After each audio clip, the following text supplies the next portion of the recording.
Hello, welcome to Liam's Library. Today we're going to be talking about Night Shift again, and that's okay. We've been talking about it a lot, but I've done 12 of the short stories. This is number 13. It's not it's not such an important story in there, but it's got to be talked about, right? Because the story after this one is a big deal. We'll get there. Anyway, Night Shift. This story, as promised, is called The Ledge. Now, it's quite simple. It's quite a Hitchcockian / John D. MacDonald kind of premise for a story. It's certainly not a horror story. It's a thriller or a suspense, something like that. Anyway, it starts with a bang, right? This is a short story. It's called The Ledge, whatever. I've said this. It's about a young man. This man is 36 years old in this book. When Stephen King wrote this, he was about 24. I'm 36. So this story is about poor old me getting fucked over, right? So this 36-year-old tennis pro whose life's been all over the place. He's spent his life being a bachelor. He's recently fallen in love with this woman, and then finds, while he's teaching her how to play tennis, and then he finds out that she's the mob boss of fucking LA. Maybe, I don't know. Anyway, he's a mob boss. She has a husband, and he's a mob boss. But after 2 tennis lessons and 2 crazy afternoons of debauchery and shagging, they're in love. And fuck it, she doesn't want the money. She's in love with this tennis pro. And they're gonna run away together and elope together and just leave this big scary mob boss named Kressner behind. It doesn't work out that way. The way this story starts, the main man, now 36-year-old tennis pro, has just been picked up by the mob boss's hitman with a gun tucked into his side. Come with me. And takes him into this building in the heart of the city and takes him in an elevator all the way to the top of this fucking building.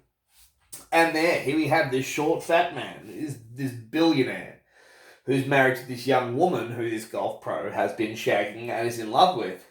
Now, this golf pro's like, I'm sorry, not this golf pro, this mob boss says to the golf pro, listen, you're in love with my wife. You can't take another man's wife.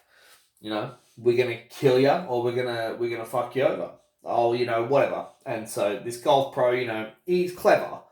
He's just trying to gauge the situation. That's what this story starts off as. You're gauging the situation as you're reading it, and our protagonist is gauging what's going on and if he can get out of this mess.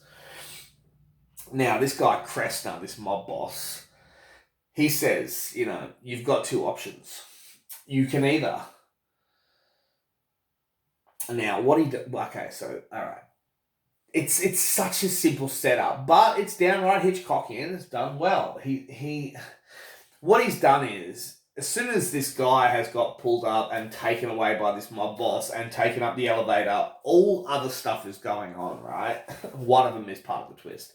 The other part is one of this guy's gangster friends has gone to the tennis pro's car, put a couple of kilos of heroin in his fucking boot, and parked it like in a dodgy spot. And he's like, all right, listen, if you don't do what the fuck I tell you to do, I'm going to make a phone call to the police right now. And you look at it, 40 years. 40 years in Shawshank. Like, yeah, do you remember that prison? I don't know, I've heard about it. It rings a bell. Anyway, so 40 years. He's looking at 40 years, and he's like, but this mob boss says to him, he says, listen, I'm a gambler, man. I can't help it. I'm a gambler at heart. How about we make a wager, and if you win, I'll give you $20,000. You can have my wife, and you can have your freedom. But if you lose, you're going to have to give me life.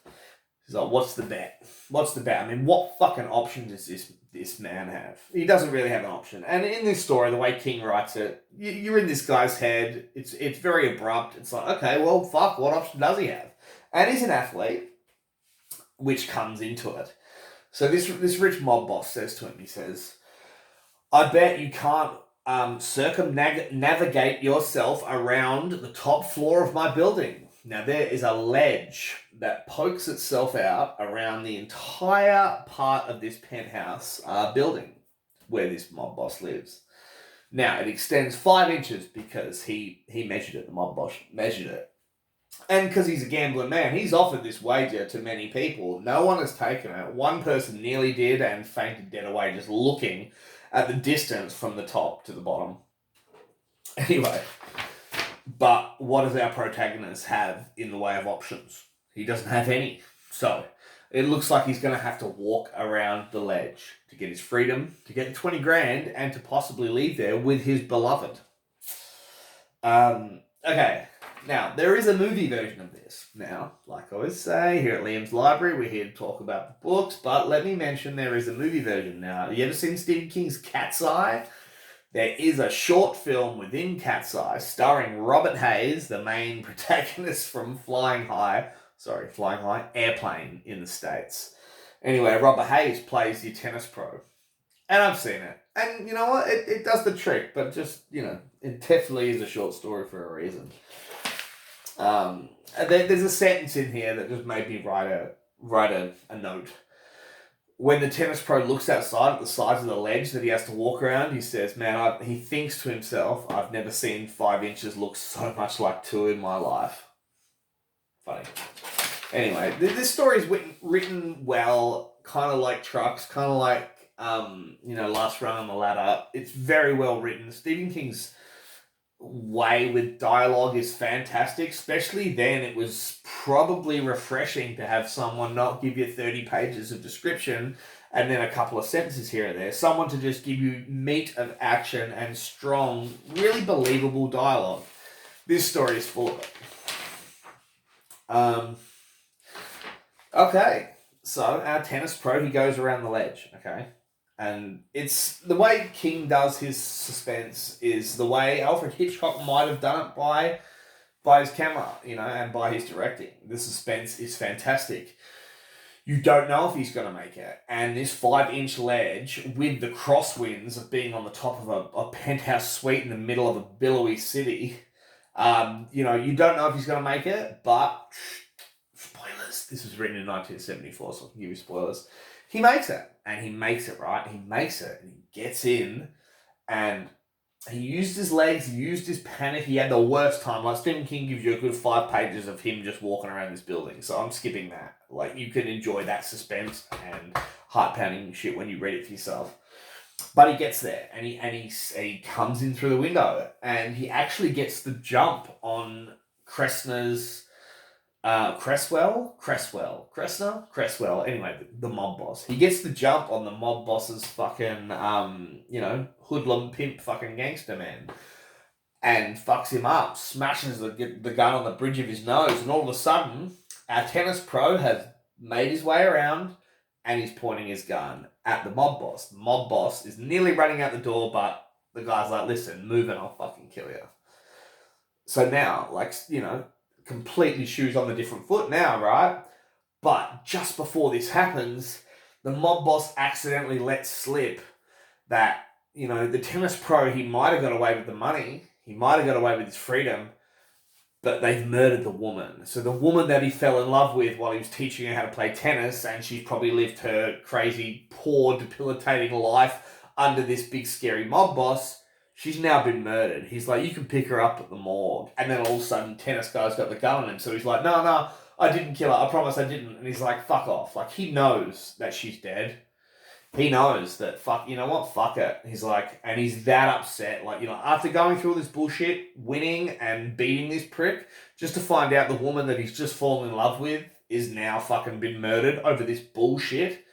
So now he's like, he says to the mob boss, he says, I could kill you right now, or we could have ourselves a bet. Not a wager, not a gentleman's wager, a stone cold fucking bet. I bet you can't walk around this building on this fucking ledge.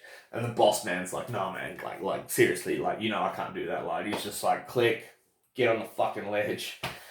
And the story ends with our main protagonist just sitting there waiting for this fucking mob boss to get back. And he thinks he might hear a scream, but he's been gone a lot longer than it took the first guy to do it. And will he see him or will he not? He just sits there waiting.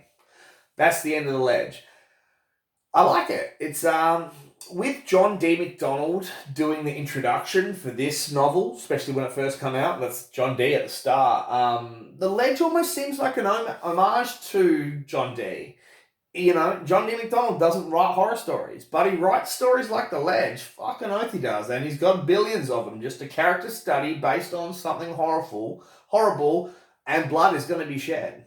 Anyway, so I think the closest to any kind of John D. MacDonald short story probably is The Ledge, and it didn't actually occur to me until I started talking to you about this. Anyway, I'm going to leave that there. I'm done talking about The Ledge. I'm so glad it's over. Next week, it's either The Bird by Daphne du Maurier, Part 3 of Needful Things, which will finish it off, or The Lawnmower Man by Stephen King. So we'll see how we go. And not to mention, I've got to fit The Howling in too. So anyway, adopt kittens, look after one another, read some great books, and watch some even better fucking movies. See you bye. Whoop whoop.